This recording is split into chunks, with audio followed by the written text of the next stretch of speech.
Hey guys, welcome to Rishi's welcome to Rishi's Manchester United warehouse.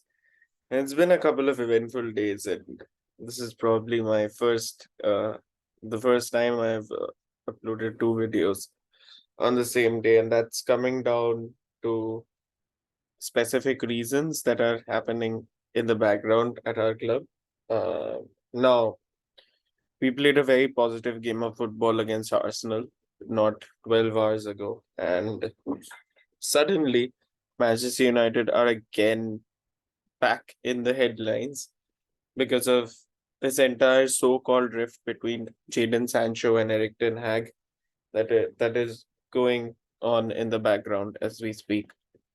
So, yeah, I mean, a lot of people have put forward their opinions around um, Jadon Sancho, and before the start of the season, I was talking to a couple of rival fans, and I stated the fact that Jadon Sancho has to be kept at this club for 1.5, 2 years at least, because we know what he's capable of. He can play in that 10, he can play as a false nine, he can play from the right wing, he can play from the left wing. He's a very versatile player with a very high talent profile. And plus, we bought him for 75 million. We pay him nearly 300 grand a week, and we cannot afford to flop out on him, right? We won't get our money back also on top of that. So yeah, it made sense to keep Sancho at our club because he's a talented player at the end of the day. But does talent really uh give you the onus, the backing to really criticize your manager on social media?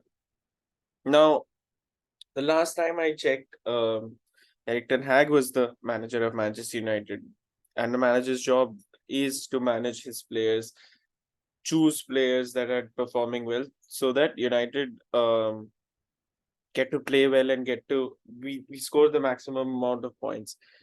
And the last time I checked, Jadon Sancho was not the manager of Manchester United. It is clearly Erik Ten Hag, and he is at the helm of the club. Now, I would want you guys to go back, like take a route towards like historical facts and figures around Manchester United.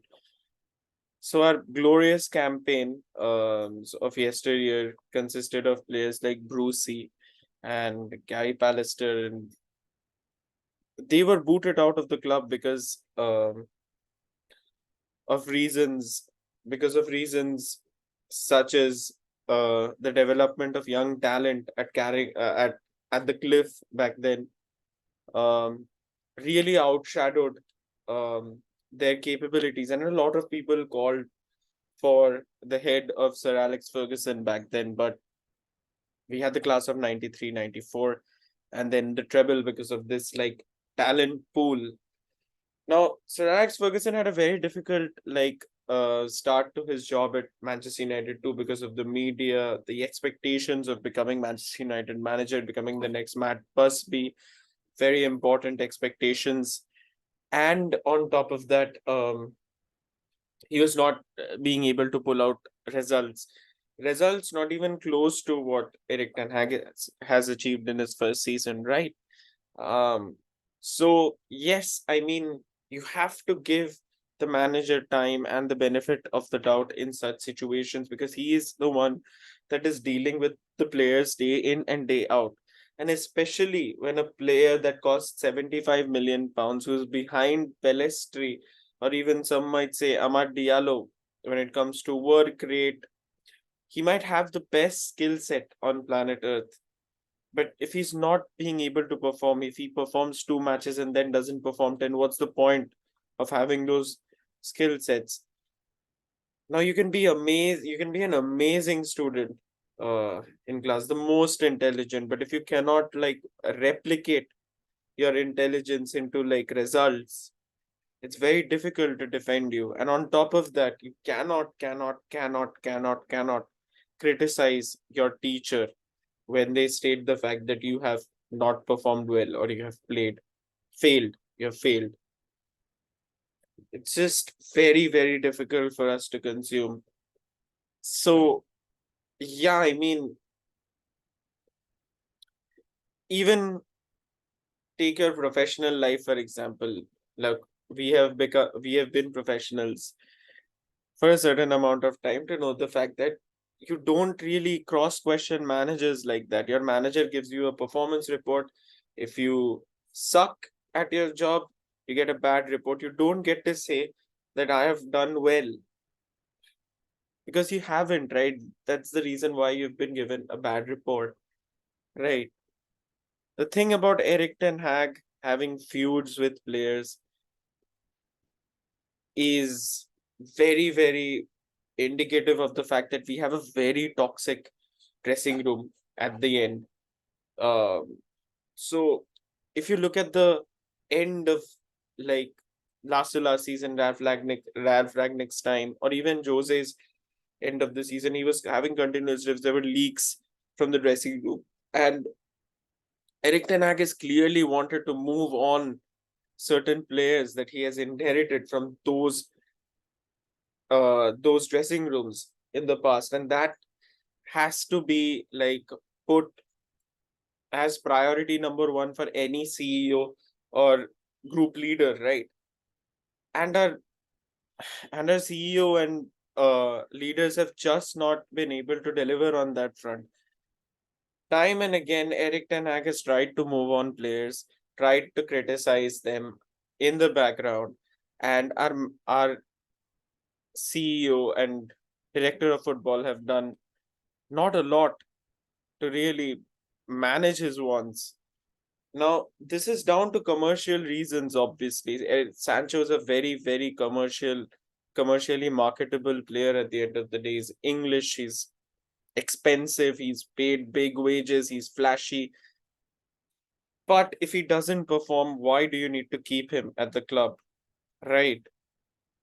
And I'm pretty sure Erik Ten Hag might have said something before the start of this season so that he would get sold or something around that, because there were like mild rumors that Spurs are also looking at Jadon Sancho and he should leave. But back then I defended him because I thought he's a good player, but I did not know that he's such a parasite in the background. And yeah, I mean, the dressing room is toxic. The club from the top down is an absolute mess. There are rumors that the club is that the Glazers are waiting for a 10 billion pound bid. And that's never going to happen for a 3.5 to 4.2 billion pound asset, right? It's impossible. So the Glazers can ask for the moon, but they won't get the moon, right? It's impossible. Sheikh Jassim has shown interest. The employees from the ground, from the top till the bottom, are afraid that they might lose their job. It's I don't know if you've like experienced mergers and acquisitions in real life.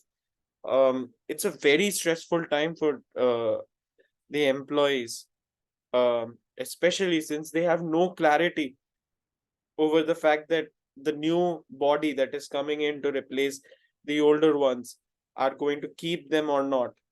And this is happening for the players. The players don't know whether Sheikh Jassim comes in next summer and like clears the entire team, like what Todd Bowley has done, and brings in new players.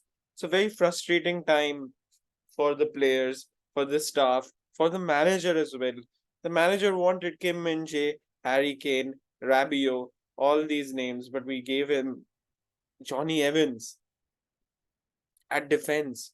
We're playing Johnny Evans and Harry Maguire at the Emirates for the last 10 minutes. And this is very, very disappointing, in my opinion. So, I mean, it's a complete uh, mess at my club right now. And it's very hard for me to, like, uh, not, not support Erik Ten Hag, because what he has achieved with these parasites in the club is really unbelievable in the first season. And maybe you have to feel a little bit of empathy for his selection of players. Maybe he doesn't want those traditional English players. Maybe he doesn't want those characters sticking around in the club. He wants to bring in his own players so that at least the dressing room is controllable and they can play good football from that, right? I don't I don't care how much how talented a person is. If Sancho, which is obviously talented, is has 10 times the talent of Anthony, and he doesn't perform, he doesn't track back, what's the point of keeping him? Anthony starts ahead of Sancho any day of the week.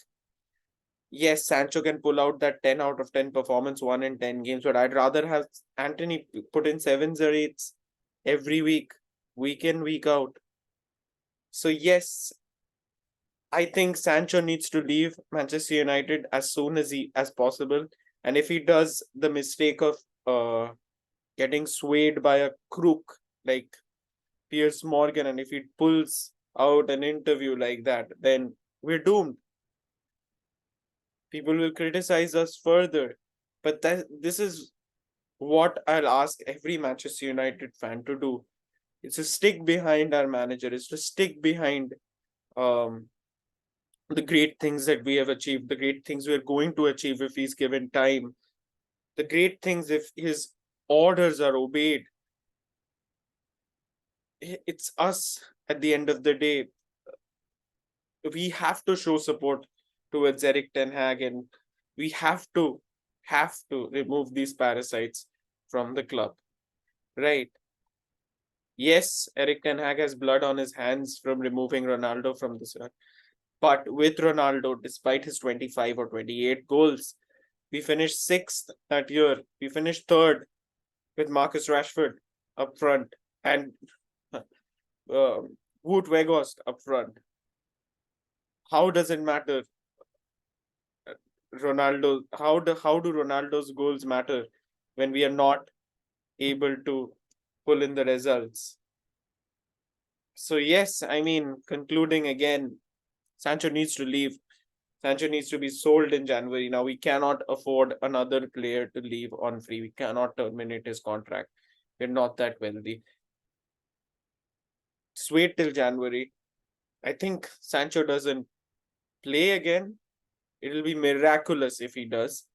Yes, if you remember, Ronaldo walked out of the Spurs game and then he played a couple of matches, but the relationship was broken by then. And yes, I mean, the relationship is going to be very hard to repair.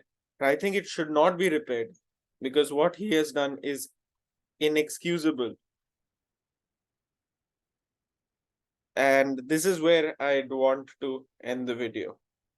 Okay, thanks. Bye, guys.